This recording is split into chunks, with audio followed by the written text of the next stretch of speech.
Bom dia a todos. Uma alegria muito grande estar aqui hoje, para podermos dar continuidade aos nossos estudos sobre a Palavra de Deus.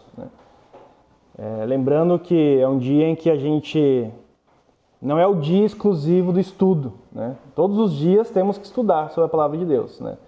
Hoje é o dia que nós fazemos isso juntos, né? Um dia que nós congregamos fazendo aquilo que Deus, através de todos que escreveram os livros, nos ensinam, né? Então, baixe as cabeças, vamos orar. Senhor Deus, amado Pai, obrigado, Pai Santo, em nome do Teu Filho Jesus. Ó Deus, porque o Senhor deixou a Sua palavra para nós, ó Pai.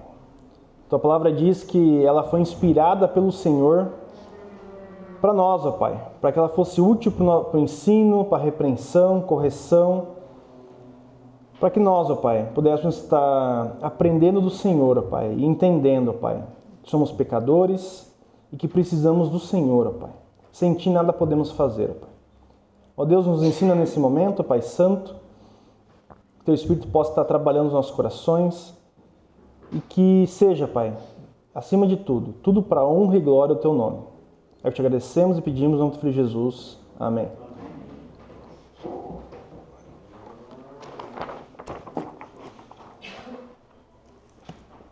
Então estamos numa sequência aqui de pregações sobre família. E aproveitando o tema que foi o tema que foi estabelecido no dia 15 de maio, Dia Internacional da Família, nós falamos aqui no mês passado, na minha aula passada. Nessa pregação, nós falamos sobre doutrina da família, onde o alicerce familiar deve estar em Cristo. Onde o tema era uma família alicerçada na rocha, edificada na rocha. E um dos versículos que nós usamos para falar sobre uma casa alicerçada na rocha foi Salmo 127:1. E esse salmo didático, tanto o 127 quanto o 128, eles vão falar sobre uma vida familiar baseada no temor de Deus. O salmista Salomão aqui enfatiza a necessidade de viver na dependência de Deus e considera os filhos herança do Senhor. Então o tema de hoje é família. Deus em todas as coisas. Tem um provérbio, um dito popular, que diz: com Deus o pouco é muito, mas o inverso também é verdade. Sem Deus o muito é nada. Com Deus o pouco é muito, sem Deus o muito é nada. É o que o Salmo mostra. A menos que nossas ações sejam ordenadas e dirigidas pelo Senhor, elas são perda de tempo e energia. Até mesmo no serviço cristão, podemos criar os nossos próprios projetos, construir grandes impérios organizacionais e ajuntar estatísticas para mostrar resultados fenomenais. Mas se os projetos não forem vinhas plantadas pelo Senhor, não terão valor nenhum.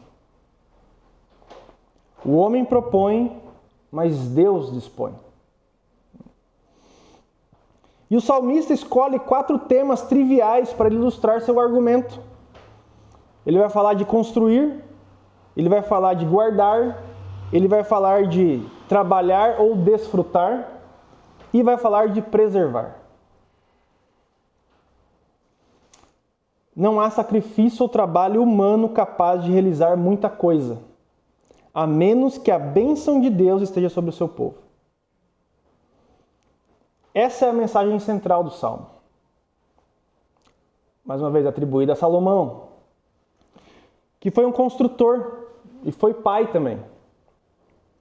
Porém, a mensagem também parece encaixar com o período de Neemias após o exílio. A população de Jerusalém era pequena e o povo precisava construir e fazer reparos nos edifícios. Nós já fizemos aqui uma série de Neemias.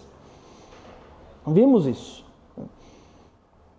Famílias precisavam de casas com urgência. De outro modo, mesmo com todos os seus esforços, a nação de Israel não teria futuro algum. Nós vemos isso lá em Neemias 7:4. Cercada de inimigos, Jerusalém precisava de portas e de muros fortes, bem como de vigias em alerta de dia e de noite. Nós vimos isso em Neemias 4:9, no 7:3. Porém, esse salmo também se aplica a nós, em nosso tempo, e nos lembra de alguns de nossos privilégios como povo de Deus em um mundo perigoso e ameaçador. Então, abra suas Bíblias, vamos ler novamente. Nós lemos aqui na introdução, mas Salmo 127.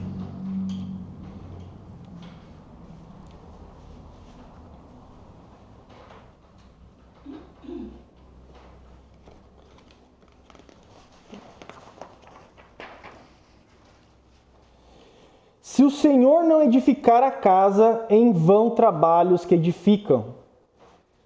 Se o Senhor não guardar a cidade, em vão vigia a sentinela.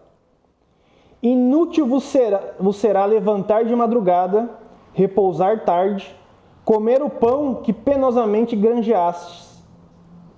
Aos seus amados ele o dá enquanto dormem.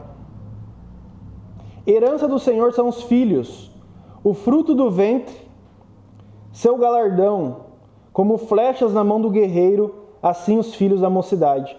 Feliz o homem que enche deles a sua aljava, não será envergonhado quando pleitear com os inimigos à porta. Então nós falamos de quatro visões aqui que conseguimos extrair desse Salmo de Salomão. E o primeiro deles é construir. Nós lemos aqui na primeira metade do primeiro versículo. Se o Senhor não edificar a casa, em vão trabalha os que edificam. Quem aqui já viu aqueles vídeos de demolição de prédios? Quanto tempo demora para ir ao chão? 3 segundos. Uma equipe de demolição é capaz de destruir em poucas horas ou dias aquilo que engenheiros e construtores levaram meses para projetar e construir. Até mesmo uma criança pequena e frágil pode destruir acidentalmente algo de valor. E alguns adultos passam a vida inteira destruindo coisas ao seu redor. Deus nos chamou para edificar nossa vida, nosso lar, nossa igreja e o reino de Deus ao redor do mundo. Ele nos chama para isso, não para destruição, para construção. E antes de dar início ao seu ministério público, Jesus foi carpinteiro. Vamos abrir lá, Marcos 6:3.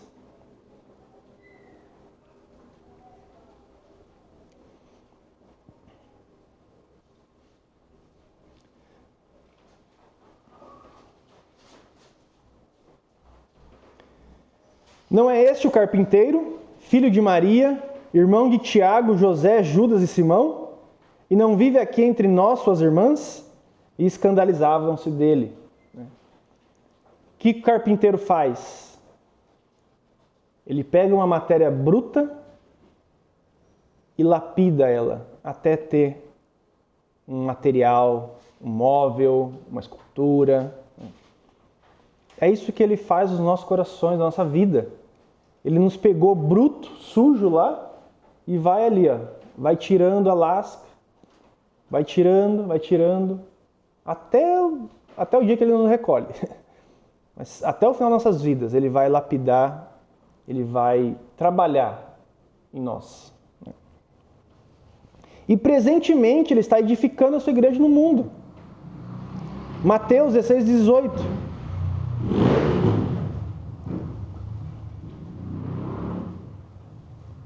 Também eu te digo que tu és Pedro, e sob esta pedra edificarei a minha igreja, e as portas do inferno não prevalecerão contra ela. Ele edificou isso só lá atrás?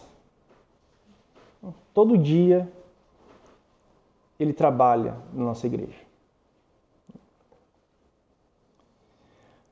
O apóstolo Paulo considerava-se um construtor. Lá em Romanos 15, 20, ele fala assim: esforçando-me de modo por pregar o evangelho não onde Cristo já foi anunciado, para não edificar sobre fundamento alheio. Ele se considerava um construtor. Ele lançava fundações. E ele aqui fala que ele não queria pegar a glória para si.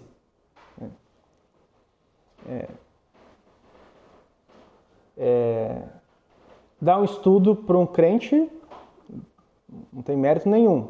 Nosso trabalho é fazer isso. Mas ele queria ir aonde não tinha o fundamento lançado. E ele advertiu que é perigoso destruir a igreja. Lá em 1 Coríntios 16, 17 fala que o nosso corpo é santuário do Espírito Santo. E ai daquele que destruir o santuário. Quer estejamos construindo edifícios com tijolos, argamassas e aço, ou quer construindo vidas, famílias e igrejas com a verdade e o amor, não podemos ser bem-sucedidos sem a ajuda do Senhor. Nada podemos fazer sem Ele. Se Ele não tiver, se o Senhor não edificar a casa, em vão trabalham os que edificam. E há duas maneiras de edificar a casa. O construtor pode, 1. Executar o projeto com base no seu próprio conhecimento, na sua própria habilidade e nos seus recursos financeiros, para depois pedir bênção de Deus sobre o edifício concluído. Ou ele pode esperar até o Senhor conceder orientação específica e prosseguir plenamente com noção clara da dependência dele. Então, a gente pode construir de duas formas.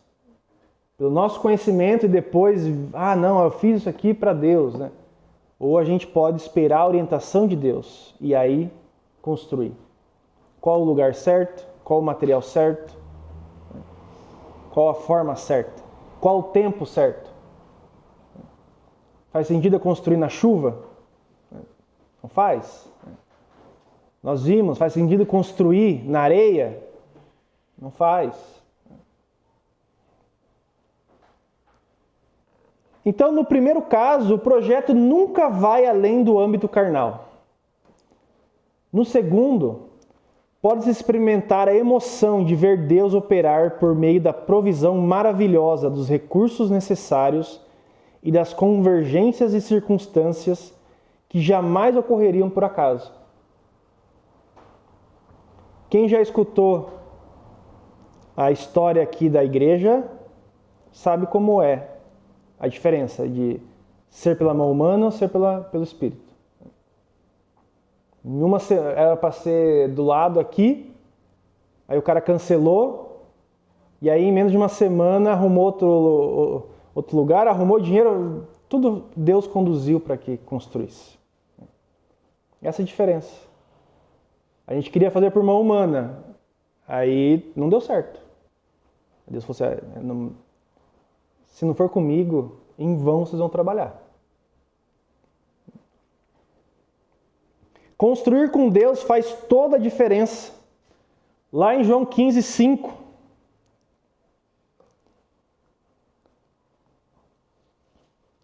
Vamos ver o que Jesus fala aqui. E aqui é o ponto-chave do livro do Evangelho de João. Esse é o ponto-chave do Evangelho. Eu sou a videira, vós as varas, quem está em mim e eu nele, este dá muito fruto. Por quê?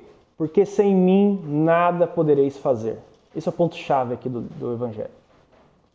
Não existe salvação, não existe felicidade, não existe amor, não existe paz sem Jesus. Nada a gente vai conseguir fazer sem Ele. Família, vocês têm esperado no Senhor e aguardado a sua orientação? Como você tem tomado decisões na sua família? Maridos, como vocês têm tomado as decisões? Mulheres, como vocês têm tomado as decisões?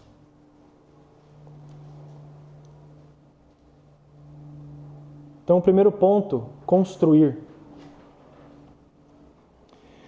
Mas a parte B do versículo aqui vai nos dar o segundo ponto que nós podemos extrair aqui, que é guardar.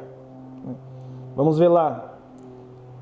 Se o Senhor não guardar a cidade, em vão vigia a sentinela. A fim de proteger aquilo que construímos, é essencial colocar muros fortes ao redor da cidade e ter vigias atentos sobre os muros. Construir e não guardar é uma atitude insensata.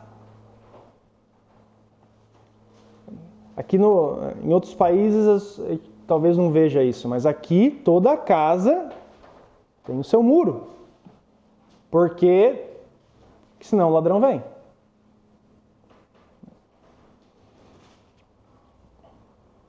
Muitas crianças e ministérios já foram perdidos para o inimigo, pois os vigias não permaneceram alerta e não avisaram que o inimigo estava se aproximando.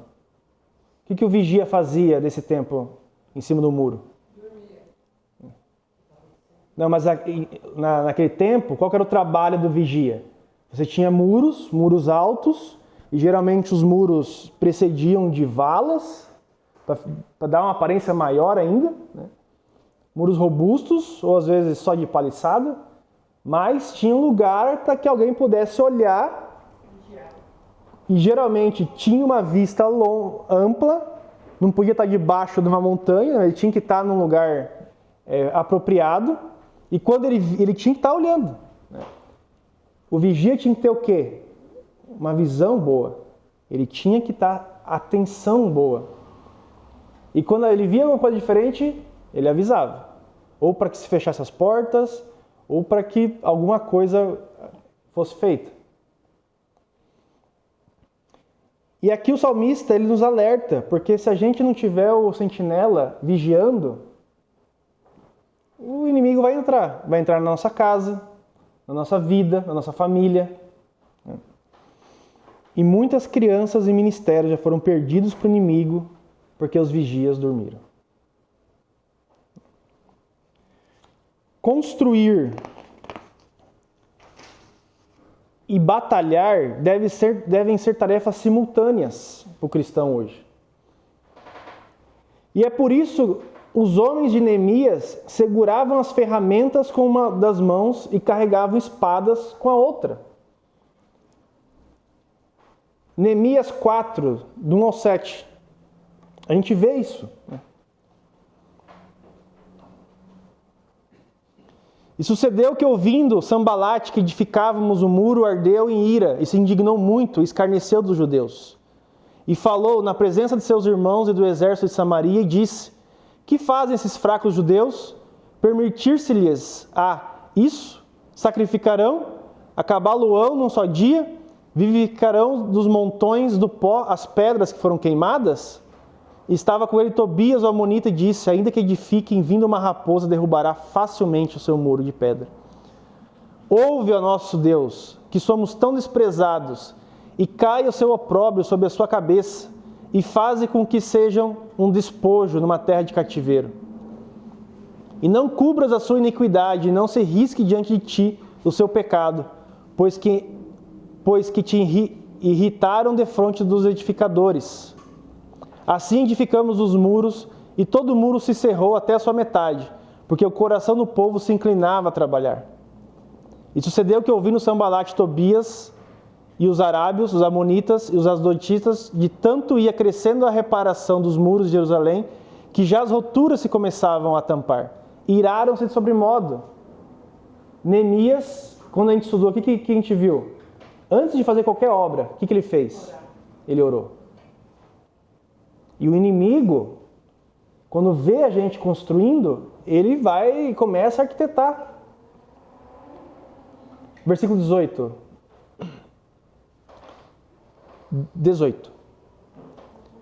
E os edificadores, cada um trazia a sua espada cingida aos lombos e edificavam.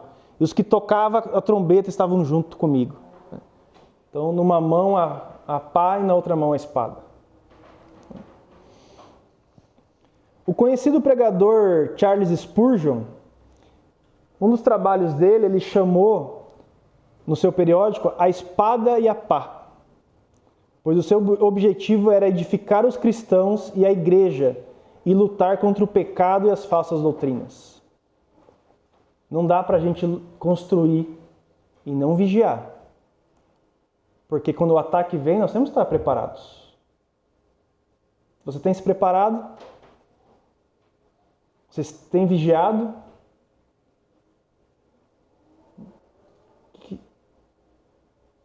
Pergunte a si mesmo, o que aconteceria hoje se houvesse um ataque?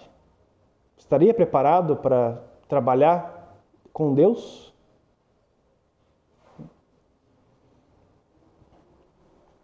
É dele também uma frase, nós até falamos ele no nosso PG, Deus nunca permite que o seu povo peque com sucesso. Nenhum pecado vai passar incólume, nenhum pecado vai passar sem disciplina. E o pecado vem pelo desguarnecimento, pela falta de vigiar.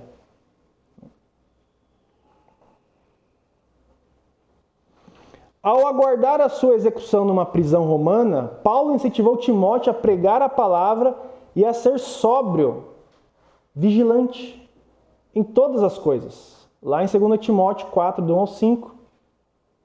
A nossa construção será em vão se os pais, se os professores e líderes não cuidarem dos muros e não guardá-lo do inimigo. Nós vimos, estudando o livro de Juízes, né? Lá fala que, no capítulo 2, que veio uma geração que não conhecia o Senhor. Mostra que os vigias dormiram. Deixaram de construir, pior ainda, né? Porque não estavam cumprindo a lei. E a lei falava que amarás o teu Deus de todo o coração, de toda a tua alma, de todo o entendimento, tu inculcarás nos teus filhos, de dia, à noite, andando, dormindo. Não estavam fazendo. Essa ilustração mostra a futilidade do esforço humano sem Deus na área de segurança. Se o Senhor não guardar a cidade, em vão vigia a sentinela. Também não adianta vigiar pela sua própria força. Nós temos que estar vigilantes, mas Deus tem que estar vigiando conosco. Senão, pela sua força, não vai acontecer nada. Lembra que sem Jesus, nada podemos fazer. Mas isso não quer dizer que devemos abolir os conceitos de segurança pública. Não, também não vou construir aqui, né, um muro. Em vez disso, significa que, em última análise, a nossa proteção depende do Senhor. Quando não confiamos nele de fato, nossas preocupações habituais não serão suficientes. Família, onde ou em quem vocês têm guardado a casa e a família de vocês? Vocês têm vigiado? Vocês têm colocado na mão de Deus? Então, primeiro ponto, construir. Segundo ponto, guardar. Terceiro ponto, desfrutar. Nós vimos isso no versículo 2 do Salmo 127. Inútil vos será levantar de madrugada, repousar tarde, comer o pão que penosamente granjeastes, aos seus amados ele o dá enquanto dormem. Então o versículo 1 nos adverte sobre o excesso de confiança. Confiança em nós. Onde a gente resume aqui numa frase: podemos fazer isso sem a ajuda de Deus. Ele está nos advertindo disso. Você está confiando em você? Que você acha que você pode fazer isso sem Deus? tolo, né? Foi o que traz o nosso tema passado, que é a construção na rocha.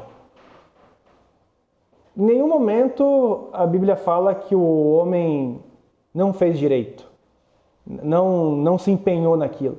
Só que ele construiu na areia. Não construiu em Deus. Construiu na própria habilidade dele. No próprio conhecimento dele. Aqui é só fazer mais fundo aqui que vai dar certo. A hora que veio, desfez. O versículo 2 nos adverte sobre o trabalho excessivo e a labuta ansiosa. Preciso fazer isso agora. Uma das coisas que eu aprendi na Bíblia é que, assim, um dos maiores, acho, das ações mais difíceis do cristão é esperar. Porque Deus, ele escuta nas orações e responde. E responde sim, não ou espera. As 3 respostas que ele pode dar. E esperar para a gente é difícil. Nós vemos muitas vezes na Bíblia aqui pessoas que esperaram por anos, 18 anos, 20 anos, 40 anos. Tem o tempo certo. E a gente precisa pedir para Deus isso. Não adianta olhar, podia ter feito isso aqui antes. De repente Deus está te falando, não era a hora que eu queria que você fizesse. De repente agora é a hora que eu quero que você faça. Ou não, você vai esperar mais um pouco ainda. Mas precisamos estar pedindo para Ele, para que Ele construa. Este versículo não diz que é errado acordar cedo, trabalhar com afinco e fazer sacrifícios. Ele não está falando isso. Muito pelo contrário, a Bíblia toda fala que devemos trabalhar. Ele apenas nos adverte de que se o nosso trabalho deve ser uma bênção da qual desfrutamos e não um fardo que suportamos. É isso que ele está nos advertindo. O trabalho deve ser uma bênção da qual desfrutamos, não um fardo que suportamos. Vamos abrir lá 2 Tessalonicenses 6.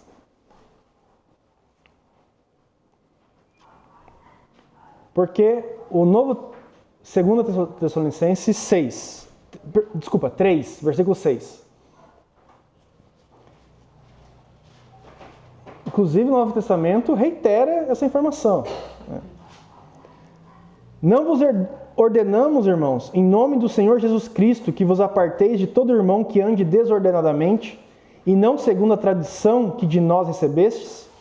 Pois vós mesmos estáis cientes do modo por que vos convém imitar-nos, visto que nunca nos portamos desordenadamente entre vós, nem jamais comemos pão a custas de outrem.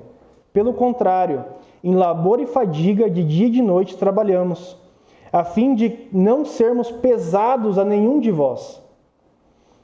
Não porque não tivestes esse direito, mas por termos em vista oferecer-vos exemplo em nós mesmos para nos imitardes. Porque quando ainda convosco vos ordenamos isto: se alguém não quer trabalhar, também não coma.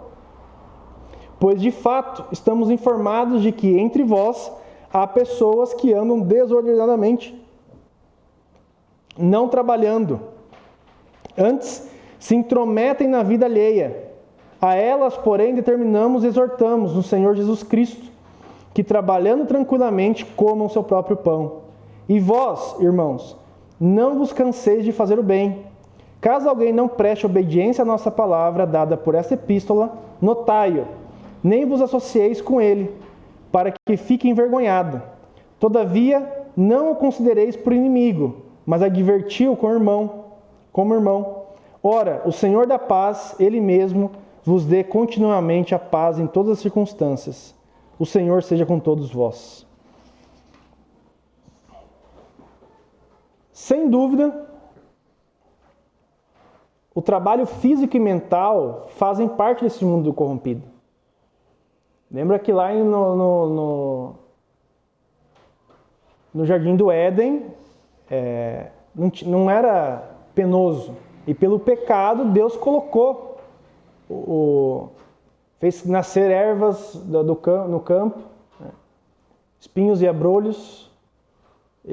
O pecado fez ser penoso. Mas obedecer à vontade de Deus não deve ser um castigo, e sim algo que nos sustenta. O trabalho adequado aos nossos dons e personalidade alimenta a alma.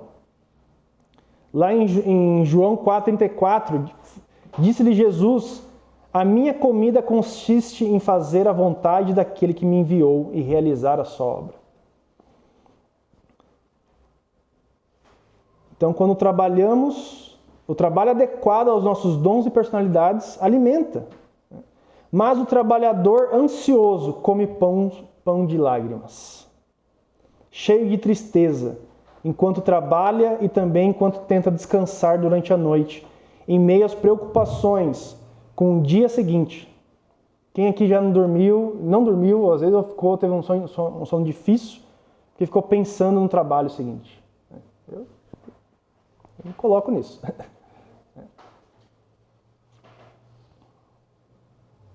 Não é isso que Deus quer de nós. É porque então não estamos botando aos pés dele, estamos puxando para nós e querendo carregar. Deus tudo proporciona ricamente para o seu aprazimento. Paulo diz isso lá em 1 Timóteo 6,17. Inclusive o nosso ganha-pão diário. Observe que Salomão, em todo o livro de Eclesiastes, né, mas vamos abrir um dos versículos, 2,24.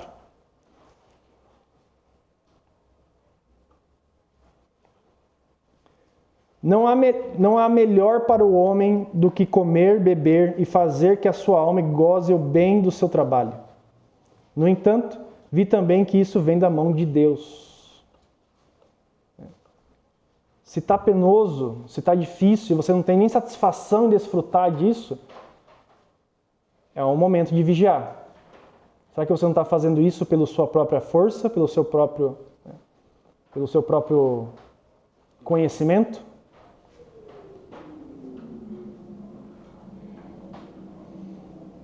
Deus deu a Salomão um nome especial, que é chamado de Gedidias, por amor do Senhor. Isso diz lá no 2 Samuel 12:25. E Gedidias significa amado pelo Senhor. Porém, todo o povo de Deus é amado de Deus. Lá em Romanos 1:7 fala isso. Vamos abrir lá? A todos que estáis em Roma, amados de Deus, chamados santos, graça e paz de Deus, nosso Pai, do Senhor Jesus Cristo. E a gente vê isso em Colossenses, em 1 Tessalonicenses, em 2 Tessalonicenses. Amados de Deus. O povo de Deus são os amados de Deus. Pois somos todos aceitos e abençoados em Jesus Cristo, o amado. A última linha do versículo 2 de Salmo 127, aos seus amados ele o dá enquanto dormem. Ela pode ser traduzida e interpretada de maneiras diferentes, mas a sua essência parece bem clara.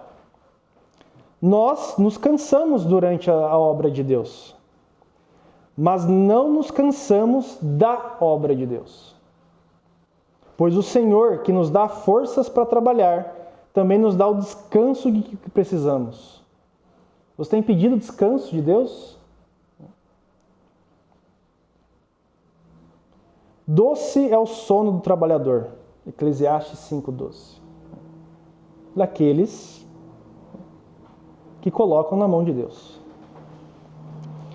Porém, mesmo enquanto dormimos, Deus trabalha por nós de diversas maneiras, pois nunca dorme.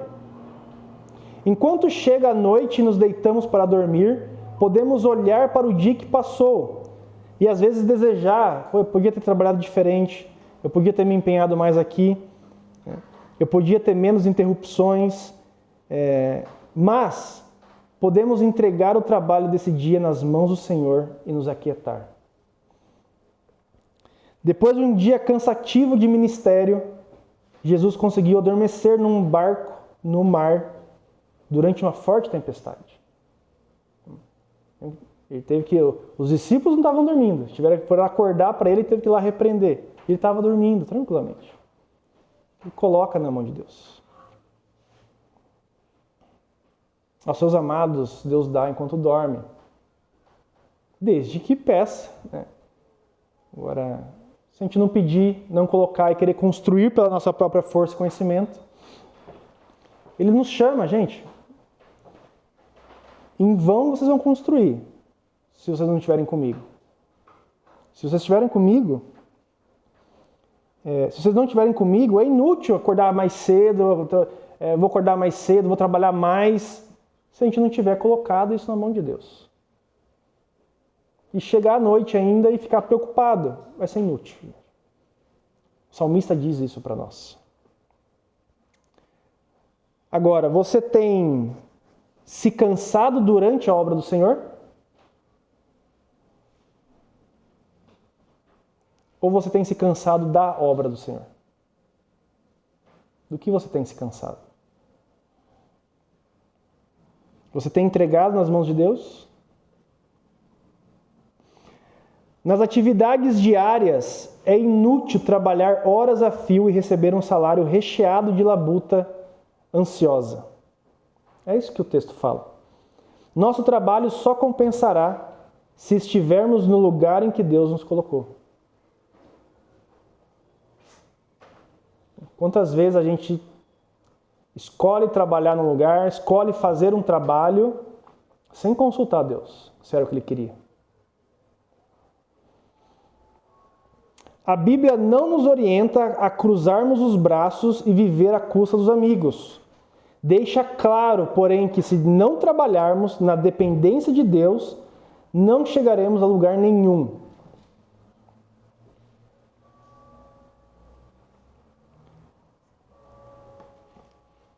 O livro de Ageu, o profeta Ageu fala isso. Ageu 1:6.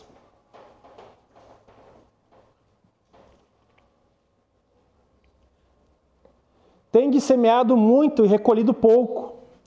Comeis, mas não chega para fartar-vos. Bebeis, mas não dá para saciar-vos. Vestis-vos, mas ninguém se aquece. E o que recebe salário, recebe-o para pô-lo num saqueal furado. Esse é o resultado de quem trabalha pela sua própria força. Não se supre. É isso que o texto fala.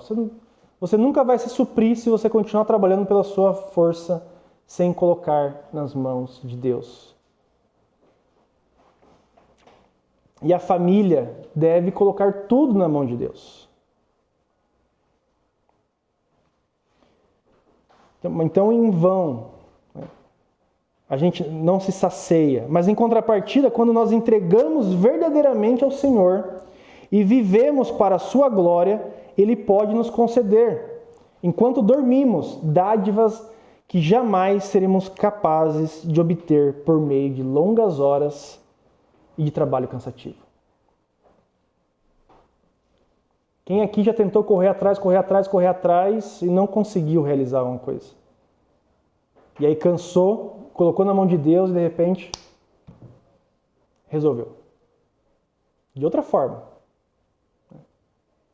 Porque a gente não colocou na mão de Deus? Por que não colocamos na mão de Deus desde o início? Por que nós temos essa teimosia? Isso é teimosia. Obstinação de achar que vai conseguir sem Deus. Eu vou construir essa casa sem Deus, sem pedir para Ele. Tudo indica que esse é o sentido da oração. Aos seus amados, Ele o dá enquanto dormem. De entrega verdadeira ao Senhor. Você tem entregado? E se você não tem entregado,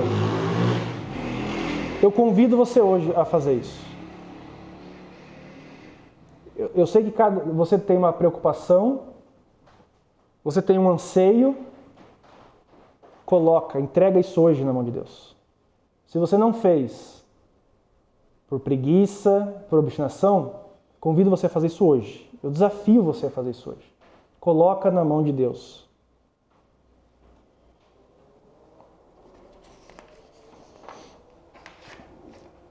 Então, construir, guardar, desfrutar e, por último, preservar. Nós vemos isso lá do 3 ao 5, Salmo 127. Herança do Senhor são os filhos, o fruto do ventre, seu galardão, como flechas na mão do guerreiro. Feliz o homem que enche deles a sua aljava, não será envergonhado, quando pleitear com os inimigos à porta. A ilustração é relacionada à constituição de uma família. Os filhos são uma dádiva de Deus, herança do Senhor são os filhos.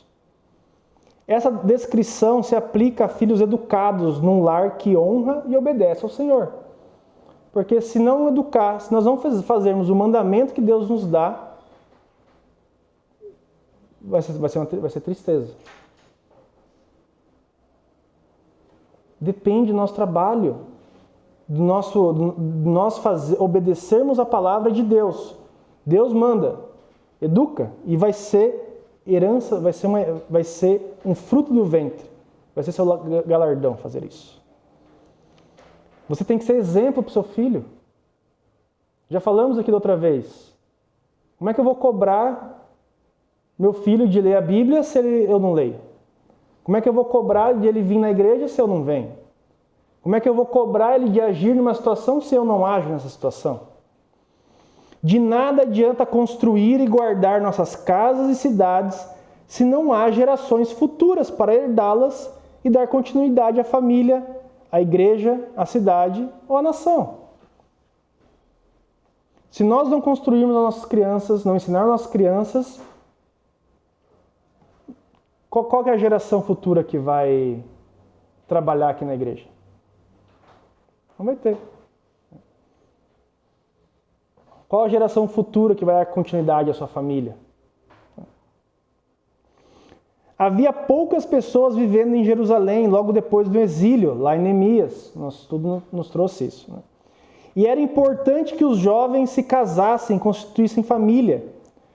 No meio do povo de Israel, não acontecia de um casal não querer filhos, nem de uma criança ser abortada, porque é herança do Senhor. Os filhos são preciosos, são uma herança. E fazer do lar um lugar repleto de tesouros. Além disso, são úteis como frutos e flechas, e tornam o lar um pomar ou um arsenal, onde nós podemos encher. Né?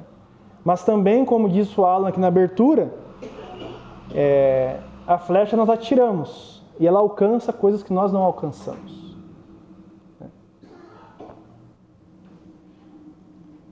Se nós instruirmos, eles vão alcançar coisas no nível espiritual ou físico que nós não podemos alcançar.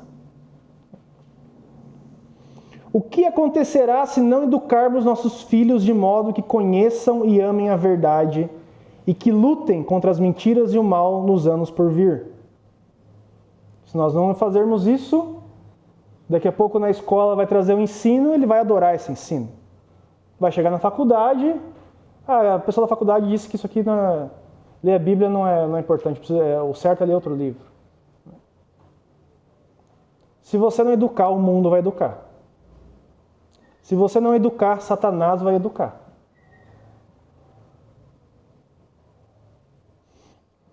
Precisamos preservar a herança do Senhor. A herança do Senhor são os filhos. Não é a herança nossa, é do Senhor. Você tem educado seus filhos no caminho de Deus? Tem ensinado para ele? Tem ensinado ele a não se envergonhar do Evangelho? As portas da cidade eram um local em que realizavam as transações legais mais importantes. Nós vemos isso lá em Ruth 4:1, quando eles foram tratar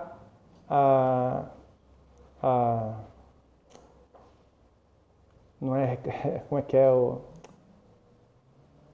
O resgatador. Eles foram tratar na porta da cidade. Então a porta da cidade era um local para fazer as transações legais, as mais importantes. E era de grande ajuda ter uma família temente a Deus para dar apoio nessas ocasiões. Além disso, o inimigo tentava entrar pelas portas da cidade.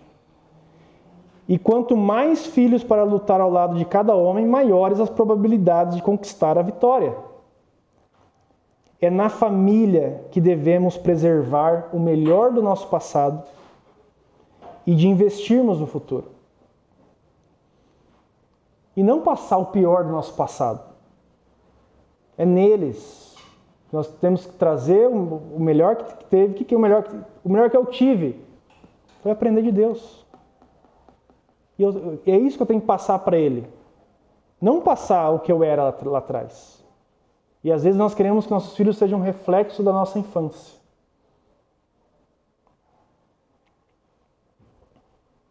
Cada bebê que nasce é um voto de confiança de Deus no futuro da humanidade. E nossa oportunidade de construir com alguns recomeços. A imagem mostra, portanto, que os filhos de um homem o defendem em questões civis, eclesiásticas e pessoais. Eles servem como flechas providenciais para que a justiça seja feita.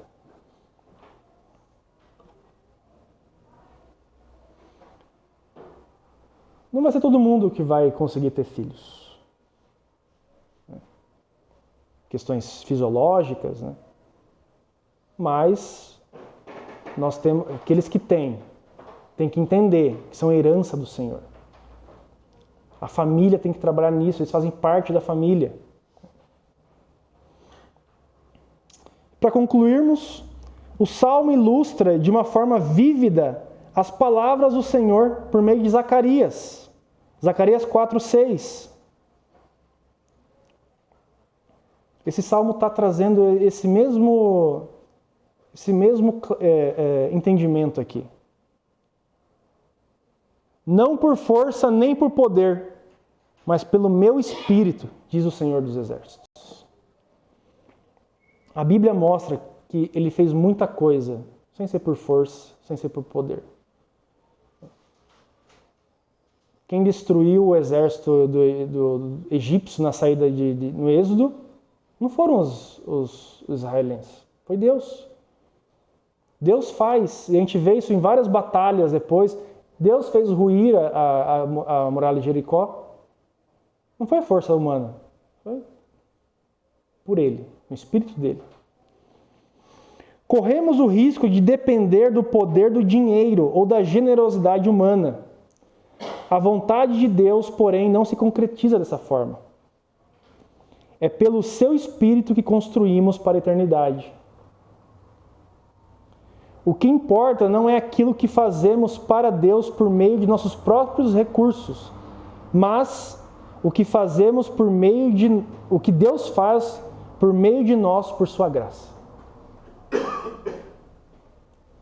Muitas vezes queremos fazer coisas nossas disfarçadas de coisas de Deus.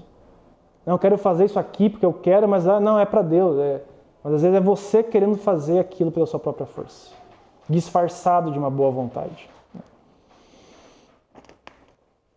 Quando agimos com fé e sem o favor, realizamos um esforço improdutivo.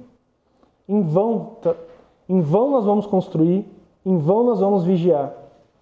Se Ele não for nosso vigia, se Ele não for nosso construtor. Mas quando o Senhor faz parte de tudo que realizamos, nossa vida se torna verdadeiramente eficiente. O cristão tem que ser eficiente, gente. O cristão tem que frutificar. Se a gente não consegue ensinar nossos filhos, como é que nós vamos ensinar os de fora? O chamado da igreja não é trazer as pessoas para a igreja. É sair da igreja e ir lá fora levar a palavra. Se eu não faço aqui dentro, como é que eu vou fazer lá fora? Não adianta, gente. O trabalho o trabalho missional, o missionário, ele tem que refletir lá fora o que eu faço aqui dentro. Senão não adianta eu ser uma pessoa aqui e eu ser outra pessoa lá. Ou estar lá fora e fazendo um monte de coisa e aqui dentro não está fazendo nada. Armas carnais podem trazer resultados carnais, mas armas espirituais geram resultados espirituais. Que possamos colocar Deus construindo, guardando nossa casa, nos dando descanso e trabalhando junto conosco. Amém? Baixe as cabeças. Senhor Deus, amado Pai, temos estudado, ó Pai, sobre a família que o Senhor criou e não a que nós criamos, ó Pai. Temos visto, Pai, o que o Senhor quer que nós façamos como família. E temos visto, ó Pai, que repetidamente o Senhor tem pedido, Pai, para que nós façamos isso contigo.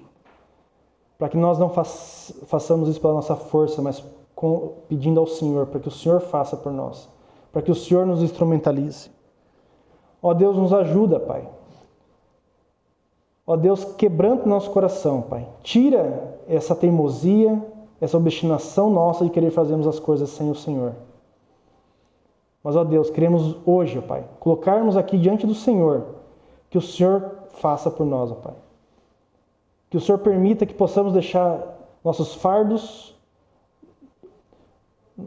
o fato de nós estarmos sobrecarregados, ó Pai. Ó Deus, para que o Senhor construa. Eu clamo ao Senhor, ó Pai, construa minha família, Pai. Construa minha casa, Pai, porque eu quero construir na rocha, eu quero construir no Senhor, ó Pai. Ó Deus, clamo ao Senhor que guarda, Pai, guarda a minha família, guarda a tua igreja, ó Pai. Que o Senhor vigie e nos ajude, Pai. Que o Senhor nos alerte. Que o Senhor nos mova, Pai, mostrando aqui que onde o inimigo está atacando. E Deus Santo, que possamos estar trabalhando com alegria no Senhor, ó Pai, para ser algo edificante, não suportante. Por favor, Pai Santo, permita que possamos fazer isso. Nos quebranta, ó Pai, para que se não temos feito isso, para que passamos a fazer. O Senhor nos desafia a fazer isso, Pai. Queremos colocar diante do Senhor. Tudo isso, Pai. Mas que para que tudo isso seja para a honra e glória do Teu nome, e não a nós. Nós te agradecemos e pedimos no nome do Filho de Jesus. Amém.